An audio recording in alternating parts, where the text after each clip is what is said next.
Get ready for your daily dose of marketing strategies and tactics from entrepreneurs with the guile and experience to help you find success in any marketing capacity. You're listening to Marketing School with your instructors, Neil Patel and Eric Sue.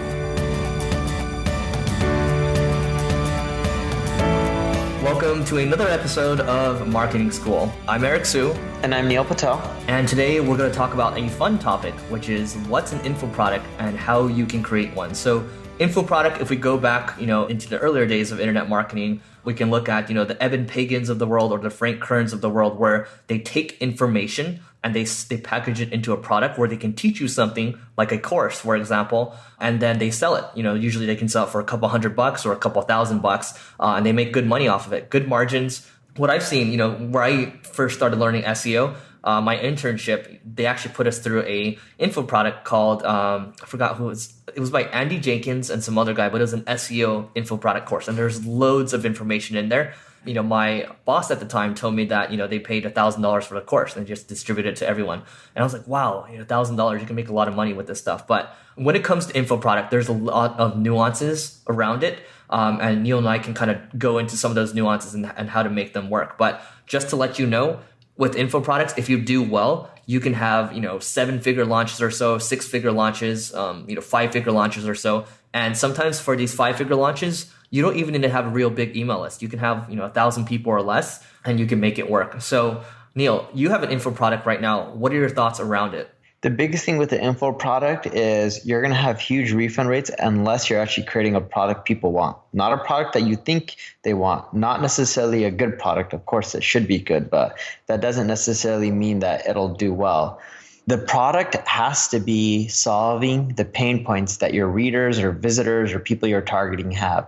So you need to survey them, keep doing customer development to figure out what kind of products they want, and then build those, which will help decrease your overall refund rate and create a good word of mouth marketing and make people really happy with what you have to offer.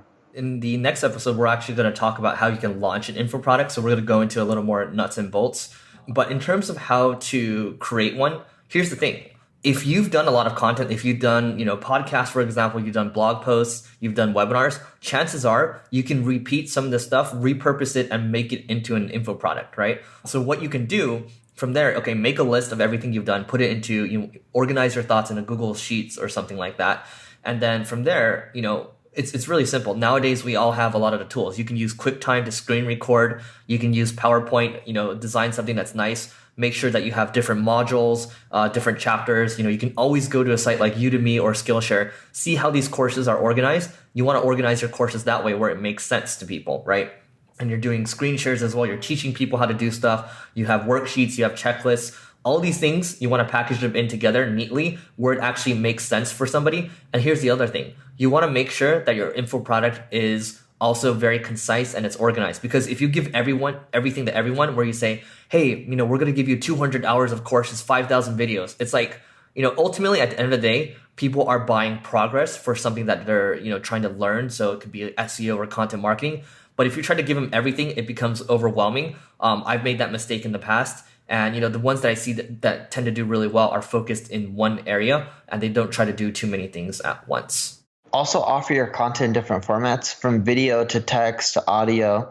The more formats you give, the more higher perceived value, the more easier it is for people to digest your information. Because some people prefer listening while they're driving. Some people prefer reading. Some people prefer watching.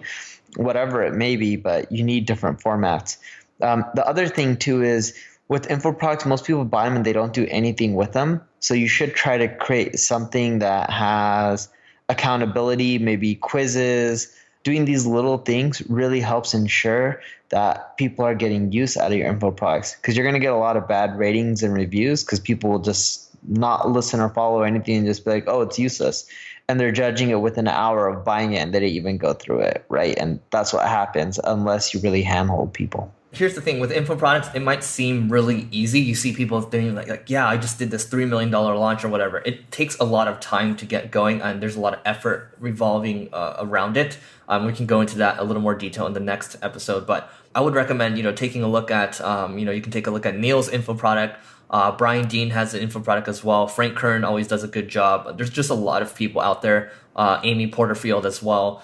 So check out their stuff, and then from there, if you're looking to learn something and some of these people are teaching you something, I would spend the money on it to see exactly how they're doing it. What does their sequence look like? Maybe you can get some insights into their marketing stack. Subscribe to their podcast as well. Without giving too much out about the launch of Info Product, which is the next episode, what we'll do is we will cap this one off. So before we go, we are giving away a free copy of the Authority Labs keyword tracking tool. All you need to do to enter is to subscribe, rate, and review our podcast and text Marketing School, no space, Marketing School, one word, to 33444, and we will confirm a winner each week on the list, and we'll see you tomorrow. This session of Marketing School has come to a close. Be sure to subscribe for more daily marketing strategies and tactics to help you find the success you've always dreamed of. And don't forget to rate and review so we can continue to bring you the best daily content possible. We'll see you in class tomorrow, right here on Marketing School.